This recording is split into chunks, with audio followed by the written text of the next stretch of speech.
Hi again, I'm John Ellis from Optics for Hire, and with me today again is Sergey Sidorovich, also of Optics for Hire. He's a very experienced optical engineer, and today we're going to be talking about some of the things optical engineers do at work. If this content is of interest to you, please like and subscribe this video. It encourages us to make more videos and helps other people find us. So in this call, we're going to be talking about optical testing. And I have an image here on the screen, Sergey, from a project that you did. You designed this custom lens with multiple elements.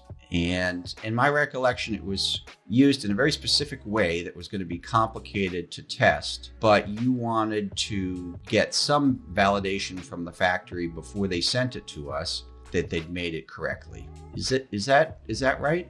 Yes, this is right. And so can you explain why you sent this to them and what these different parameters are and the different values in this that you wanted the factory to check for you? This is the lens assembly, and while lens assembling in a factory, there are a lot of different errors are possible.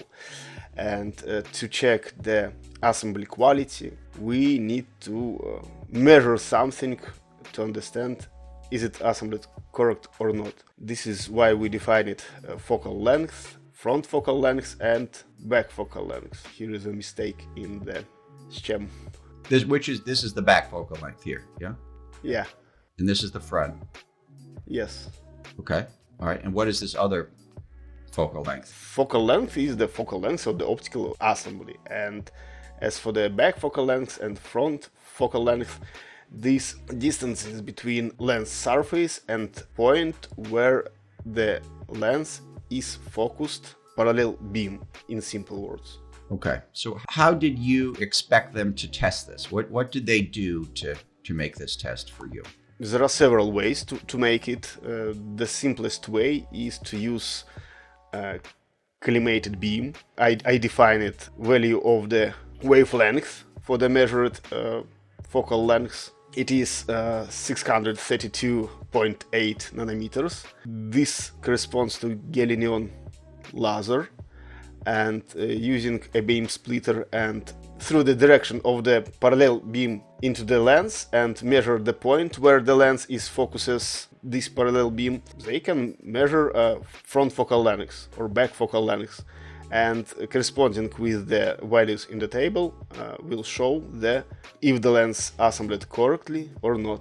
And if they'd used the wrong laser, a different wavelength, then the values would be different because light travels through materials at different speeds. That was why it was important to have the very specific wavelength. Is that right?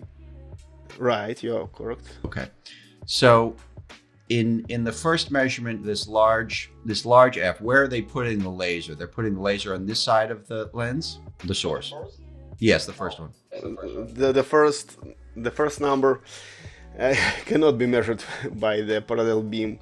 It requires another methods and technique for the measurements. Usually they lab measures the optical assemblies through the back focal length or front focal length.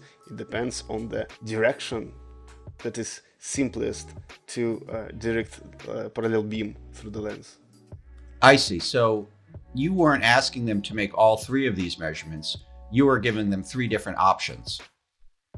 Yeah, three different options to them to choose the most suitable for them. Got it. Okay, that makes sense. And then even though we didn't necessarily know the MTF or the distortion or other details, assuming one of these values was correct and they measured one of them, we would at least know that they'd probably use the correct glass material. Probably the radiuses were correct. We would have some kind of indication that the lens was at least worth investigating further. Is that a fair statement? Yes, we need to know if the lens is correct and to provide the lens to our suppliers. Okay.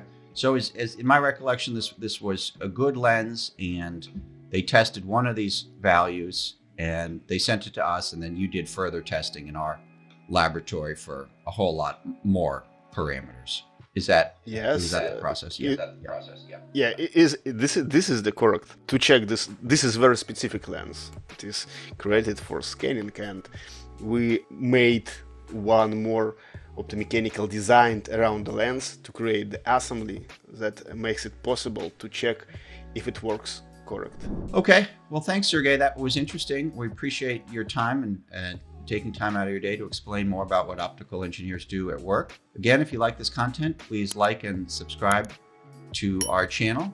And we look forward to seeing you in the future for future discussions of the work of optical engineers. Thanks, Sergey.